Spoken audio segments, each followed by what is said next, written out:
Hello everyone, कैसे हैं आप सभी दोस्तों। इस वीडियो में हम सीखने वाले फॉर्म हैंडलिंग। दुनिया की 90% वेबसाइट ऐसी है जहां पर कोई ना कोई फॉर्म जरूर यूज होता है। बेशक किसी यूजर ने रजिस्टर करना हो, लॉगिन करना हो, इसके लिए हमने एक फॉर्म लगाया होता है। तो हर एक सॉफ्टवेयर, हर एक वेबसाइट पे आपको जो फॉर्म देखने को मिलेगा। अगर आपको इस फॉर्म को हैंडल करना नहीं आता तो आप कोई भी वेबसाइट कंप्लीटली डिजाइन नहीं कर सकते। तो इसी को हम आज सीखने वाले इस वीडियो में किसी भी फॉर्म को हैंडल कैसे करते हैं, वैलिडेशन कैसे लगाते हैं, कोई भी डेटा सबमिट कैसे किया जाता है, जब भी डेटा सबमिट करते हैं सर्वर पे कैसे जाता है, कोई भी यूजर को किसी भी फॉर्म को फिल करता है उस फॉर्म में जो भी इंफॉर्मेशन होती है उसको हम हैंडल कैसे करते हैं।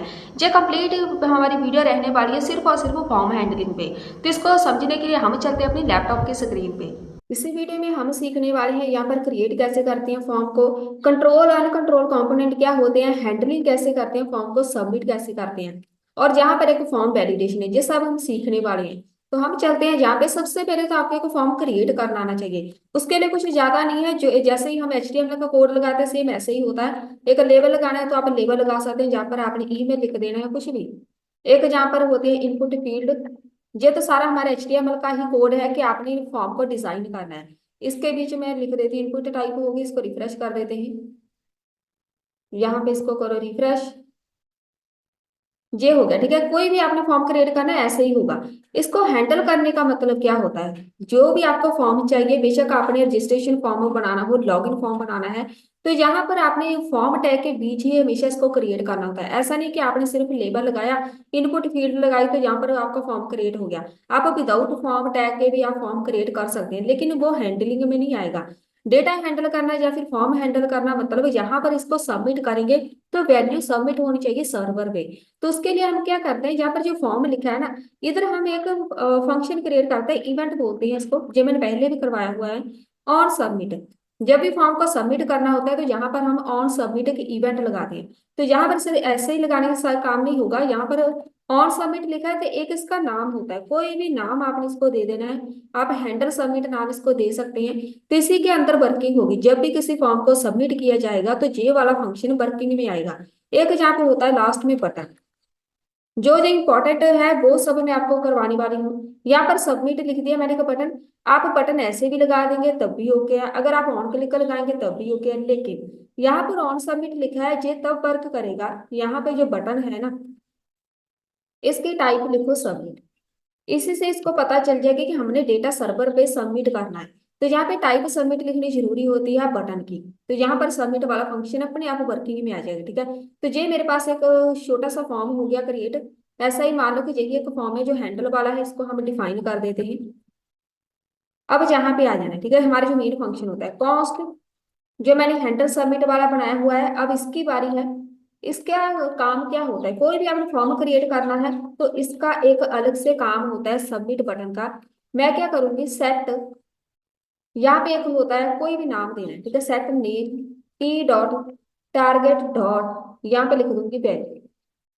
अब ये वाला जो है सेट नेम, ये कहाँ से आएगा, यहाँ पे ऐसे नहीं आना, इधर आना है सेट नेम। अब इसको हमने डिफाइन करना है। आपने ये पूरे का पूरा डिपेंड करता है कि आपने फॉर्म कैसा क्रिएट किया है। अगर आपके फॉर्म में सिर्फ ईमेल और पासवर्ड ही एंटर करना है तो मैं जहाँ पे क्या लिखूंगी, मैंने इसको बोला कि सिर्फ नाम ही है मेरे पास, तो मैंने सिर्फ एक ही इनपुट फील्ड लगाई है। तो मैं इसको बोलूंगी कि इसमें आप ईमेल नहीं, आप अपना नाम एंटर करो। तो यहाँ पे हम इसका नेम ऐड कर देंगे, ठीक है। और जे वाला नेम जो होगा, जे ऐसे ही नहीं हम लगाएंगे। जो इनपुट फील्ड होती है वहां पे कुछ एट्रीब्यूट ऐड करने पड़ते हैं। सबसे पहले तो इसकी टाइप हम लिखते हैं टेक्स्ट नाम की। उसके बाद एक वैल्यू आती है, वैल्यू इज इक्वल टू, यहाँ पर आपने नेम लिखना है। अगर आपने यहाँ पर ईमेल एंटर करानी है तो आप इसकी वैल्यू ईमेल रखो। अगर आपने नेम एंटर कराना है तो आप इसकी वैल्यू नेम रखो। जो भी आपने फोन नंबर एंटर करवाना है तो आप इसकी वैल्यू फोन नंबर रखो। वैल्यू के बाद यहाँ पे एक ऑन चेंज बनता है, ये मैंने पिछली वीडियो में करवाए थे। ऑन चेंज नाम इसको देना है, हैंडल चेंज नाम दे देते हैं।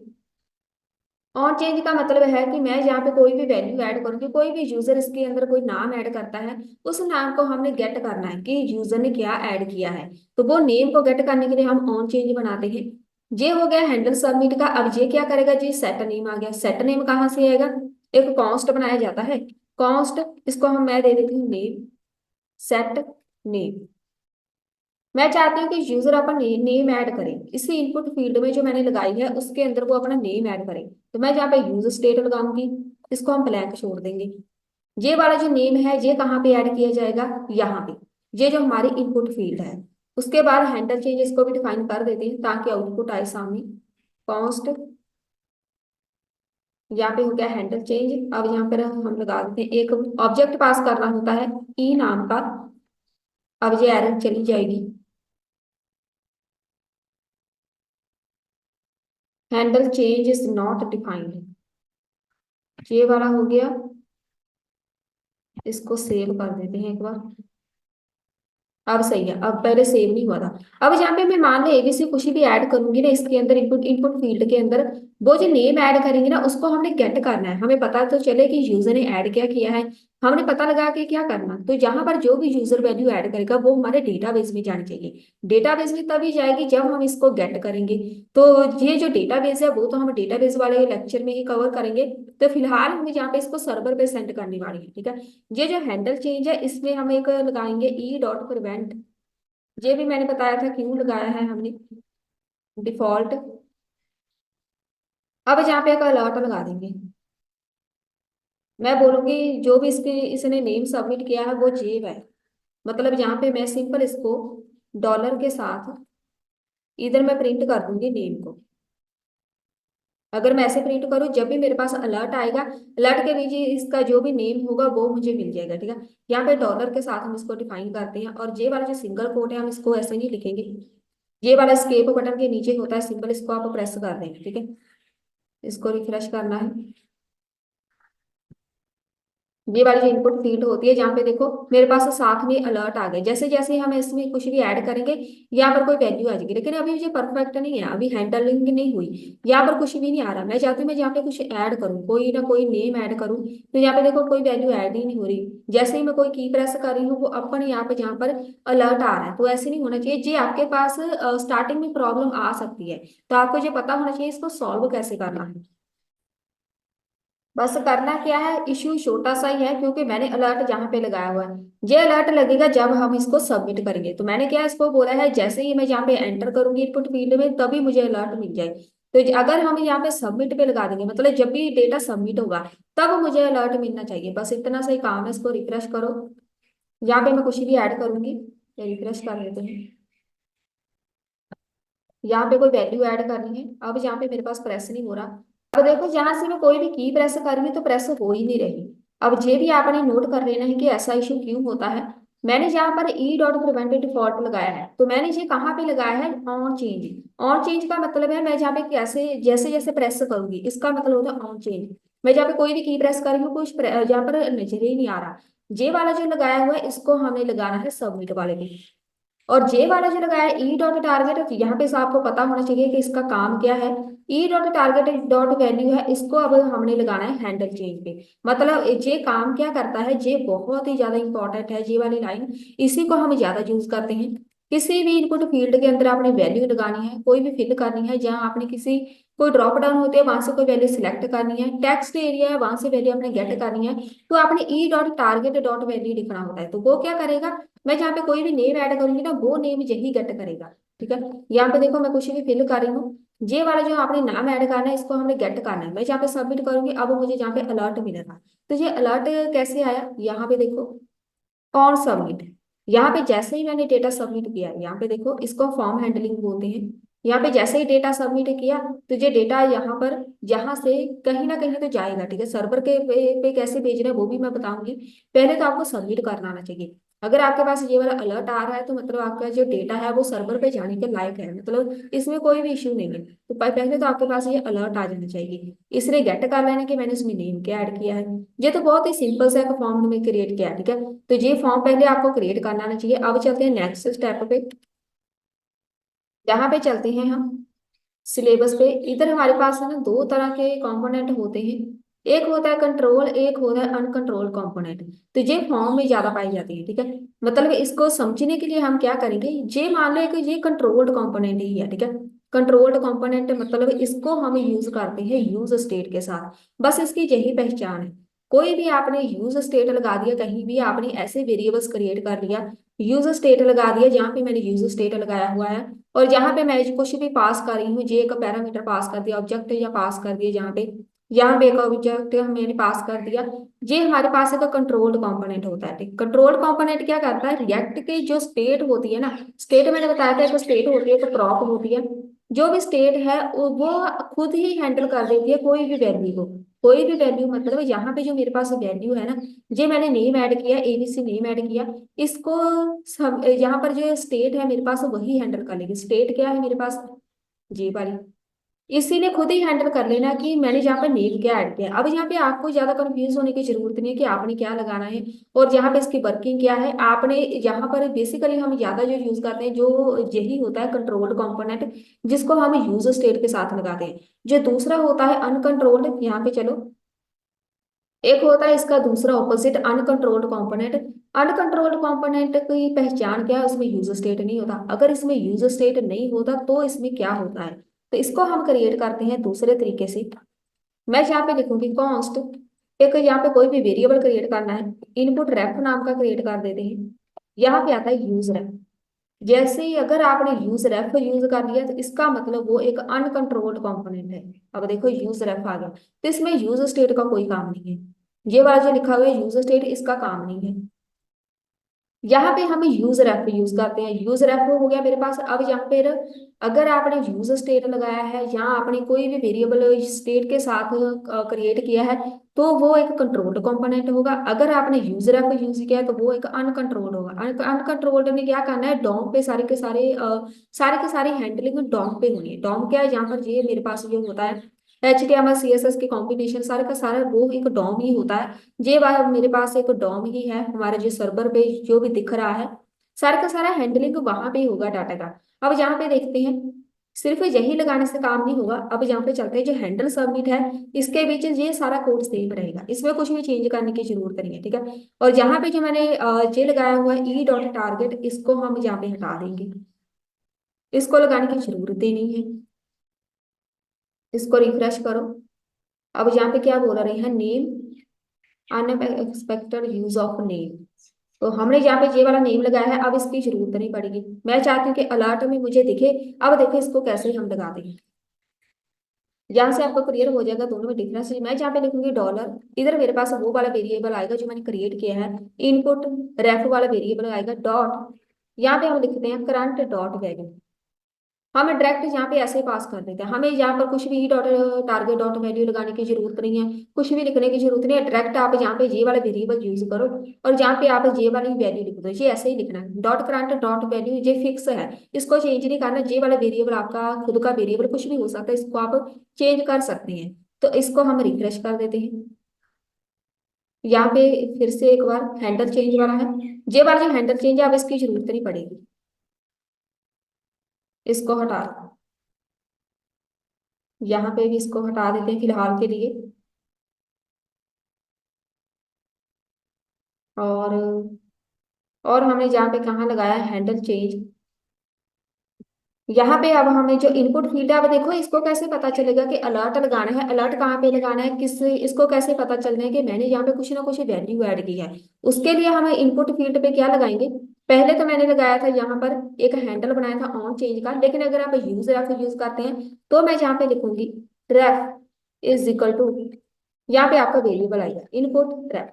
ये वाला वेरिएबल पास कर देना, ये हमने जो क्रिएट किया है ना इसको आपने यहाँ पे पास कर देना रेफ के साथ। रेफ मतलब रेफरेंस, तो यहाँ पर रेफ को आपने चेंज नहीं करना। ये अब आपका वेरिएबल कुछ भी हो सकता है, ये रेफ को आप चेंज नहीं कर सकते।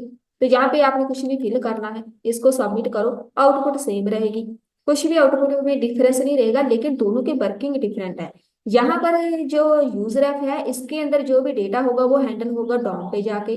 अगर हम यहाँ पे दूसरे कंट्रोल्ड वाले की बात करें जिसको यूज स्टेट के साथ यूज करते हैं, वहां पे डेटा सारे का सारा रिएक्ट के स्टेट ने ही हैंडल कर देना, उसको डॉम पे जाने की जरूरत नहीं है। आपकी मर्जी है दोनों में से कौन सा लगाना है, दोनों का काम सेम ही है। और जहां पर दोनों का जो आउटपुट है वो दोनों की सेम रहेगी, कुछ भी डिफरेंस नहीं आएगा। आपके ऊपर डिपेंड करता है, आप कोई भी मेथड दोनों में से यूज कर सकते हैं। तो यहाँ पे ये आपको इंटरव्यू में भी दोनों में डिफरेंस पूछ सकते हैं। तो इसका ये भी हमारा टॉपिक हो गया क्लियर यहाँ से। अब चलिए हम मेन टॉपिक पे आते हैं, फॉर्म हैंडलिंग के ऊपर। अभी जस्ट हमने फॉर्म हैंडलिंग नहीं किया, जस्ट ये एट्रीब्यूट हमने देखे हैं कि कौन कौन से यूज किए जाते हैं, लेकिन फॉर्म हैंडलिंग क्या होता है ये हटा ही देते हैं हम सारा। इसको बाद में क्रिएट कर लेंगे। सबसे पहले तो आपको एक कंप्लीट फॉर्म बनाना आना चाहिए। फॉर्म ऐसे नहीं है कि आपने एक इनपुट फील्ड लगा दी, यहाँ पे बटन लगा दिया, फॉर्म बन गया। कुछ इसमें बहुत जरूरी बातें होती हैं जो मैं आपको अभी बताने वाली हूँ। ये वाला हम हटा देते हैं क्योंकि इसको हम यूज नहीं करेंगे। ये हो गया। ये जो इनपुट फील्ड होती है ना, यहाँ पे सबसे पहले तो एक नाम ऐड किया जाता है, नेम इज इक्वल टू। कोई भी नेम ऐड किया जाता है, नेम कुछ भी हो सकता है, तो मैं यहाँ पे नेम ही लिखूंगी। जब भी अपन ये रियल टाइम जो हमारे फॉर्म होता है, डेटा सबमिट सबमिट करते हैं डेटाबेस में, वहां पे ये नेम यूज होता है। तो यहाँ पर इसकी आप आदत लगा लो कि जब भी आपने फॉर्म क्रिएट करना है, इनपुट फील्ड पे आपने एक नेम लगाना है। कोई भी आपने टेक्स्ट एरिया लगाना है, उस पर एक नेम लगेगा। तो यहाँ पर मैंने एक नेम लगा दिया। एक यहाँ पे वैल्यू आएगी, वैल्यू इज इक्वल टू, जैसे पहले हमने क्रिएट किया था। वैल्यू हो सकती है, मैं यहाँ पे नेम लिख देती हूँ। एक जहाँ पे अब ऑन चेंज लगेगा। ज्यादातर हम ऑन चेंज वाला मेथड यूज करते हैं, मतलब स्टेट वाला। कंट्रोल्ड सिस्टम ज्यादा यूज करते हैं, अनकंट्रोल्ड आपकी मर्जी है करना कि नहीं। यहाँ पे एक हैंडल चेंज बनाना होता है। तो ये एक इनपुट फील्ड है। एक इनपुट फील्ड को क्रिएट करने का ये एक कंप्लीट मेथड है। ये सब आपने टाइप करना होता है, ठीक है। उसके बाद मेरे पास है बटन। सिर्फ एक ही हम लगाएंगे, नाम ही ऐड करेंगे, बाकी हम रहने दे देंगे। जो बटन है इसकी टाइप सबमिट ही रहेगी, ये आपने ऐसे ही लगानी है। तो ये हमने लगा दिया। जो फॉर्म है इसको भी आपने सबमिट रखना है, बस। ये होता है एक कंप्लीट। यहाँ पर जो मेन होता है, ये नेम होता है। ये वाला जो नेम ऐड करना है ये कंपल्सरी होता है, ठीक है। क्योंकि इसी को हम यूज करने वाले हैं बाद में, जब भी हम डेटा को सेंड करेंगे। अब चलते हैं यहाँ पे कॉन्स्ट।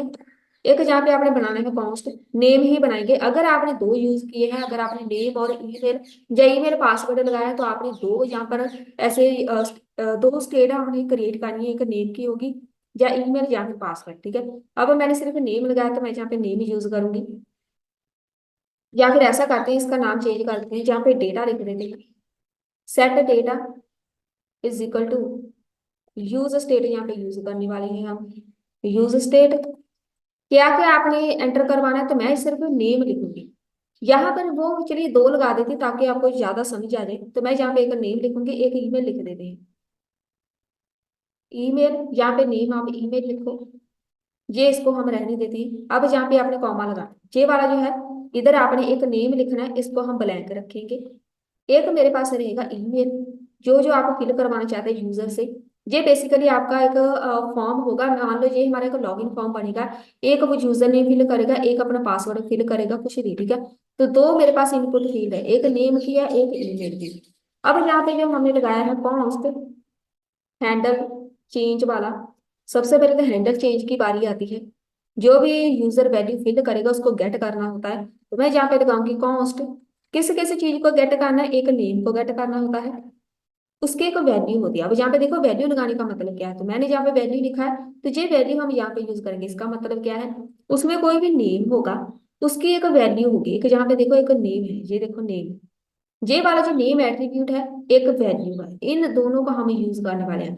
उसको मैंने बोला है कि एक उसमें कोई भी नेम होगा, एक उसमें वैल्यू होगी, दोनों को गेट कर लो, is equal to E dot target. बस ऐसा ही लिखना है। ये सेम वही लाइन है जैसे हम ई डॉट टारगेट डॉट वैल्यू लगाते हैं ना। लेकिन यहाँ पे मेरे पास दो वैल्यू है, एक नेम है, एक वैल्यू है, इसलिए मैंने यहाँ पे डॉट वैल्यू नहीं लगाया। इसको हम ऐसे लिखते हैं, तो आपने इसको ऐसे ही लिखना है। अगर आपके पास तीन वैल्यू तो आपने तीन लिखनी है। सेट कर दो, उसके बाद डेटा को सेट डेटा। अब यहाँ पे मैं तीन डॉट लगाऊंगी। डेटा जहां पे आएगा मेरे पास एरे में नेम, एक रहेगा वैल्यू। इस चीज को हम बाद में समझेंगे, फिलहाल इसको लगा के छोड़ दो। कॉन्स्ट, यहाँ पे मैं लिखूंगी हैंडल सबमिट। जब भी डेटा सबमिट होगा, जाना कहाँ पे है, सबमिट। ऐसा तो नहीं कि हवा में बटन क्लिक कर दिया, वो कहीं ना कहीं तो जाएगा। बेसिकली जो ये सारे का सारा डेटा हमारे डेटाबेस में ही जाता है, तो वहां पे स्टोर हो जाता है। जैसे फेसबुक की एग्जांपल मैंने बताई थी, तो वहां पे कोई भी यूजर आके अपना अकाउंट क्रिएट करते हैं, तो वो सारे का सारा डेटा उसका स्टोर हो जाता है। नेक्स्ट टाइम जब भी लॉगिन करता है, उसी ईमेल पासवर्ड को यूज करके वो लॉगिन कर लेता है। तो यही सारा काम हम यहाँ पे करने वाले हैं। तो मैं यहाँ पे लिखूंगी ई डॉट। अब जहाँ पे प्रिवेंट वाला, आप इसकी आदत लगा लो कि ये हमने लगाना होता है जब भी फॉर्म क्रिएट करना है, तो इसको हम लगाते हैं। अब जहाँ पे मैं चाहती हूँ कि कंसोल में मुझे सारे का सारा डेटा दिखे, कोई भी यूजर ने जो फिल किया है फॉर्म डेटा, ये आपके अंडरस्टैंडिंग के लिए है। तो हमें भी पता चल जाएगा कि डेटा एक्चुअली में सबमिट हुआ है या नहीं। पहले हम इसको रिफ्रेश कर देते हैं। अब यहाँ पे चलते हैं ईमेल एंड 22 एंड 23 पे हमारे पास जो हमने लगाया है, यहाँ पे ये वाला जो मैंने वैल्यूज ऐड की है इसको आप चेंज कर सकते हैं। इधर मेरे पास ये देखो वैल्यू लिखी है ना, अब इसको कैसे पता चलेगा किसको गेट करना है, तो मैं यहाँ पे लिखूंगी data dot name, data dot value, data dot email. तो यहाँ पर अब ये वाली एरर नहीं आएगी, अब देखो सारी एरर चली गई। अब हमने यहाँ पर इंस्पेक्ट ओपन कर लेना है।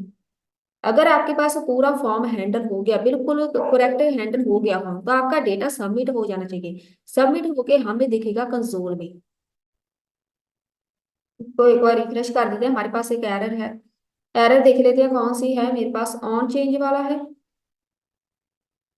यहाँ पे पहले हम फिल करके देख लेते हैं, कुछ भी फिल करना है यहाँ पे नहीं हो रहा, तो यहाँ पे चलती है जो एरर है उसको चेक कर लेते हैं।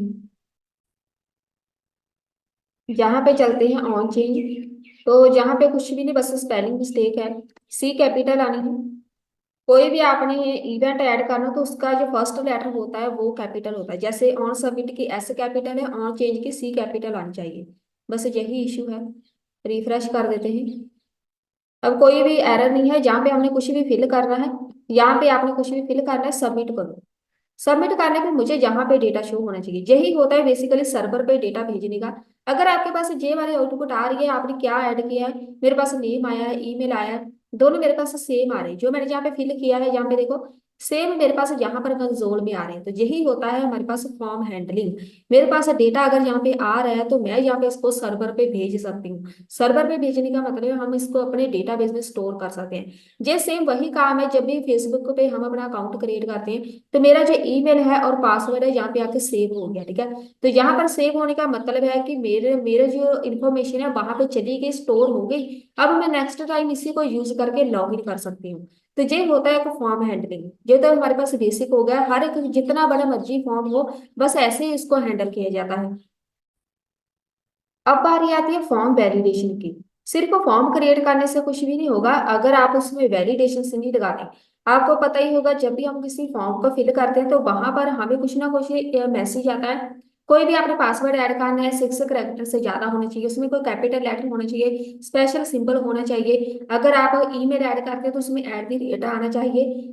अब जहाँ पे हमारे पास ये फॉर्म हैंडलिंग तो हो गया, फॉर्म में डेटा कैसे सबमिट किया जाता है, ठीक है, हैंडल सबमिट हो गया, कंट्रोल्ड अनकंट्रोल्ड दोनों हो गए।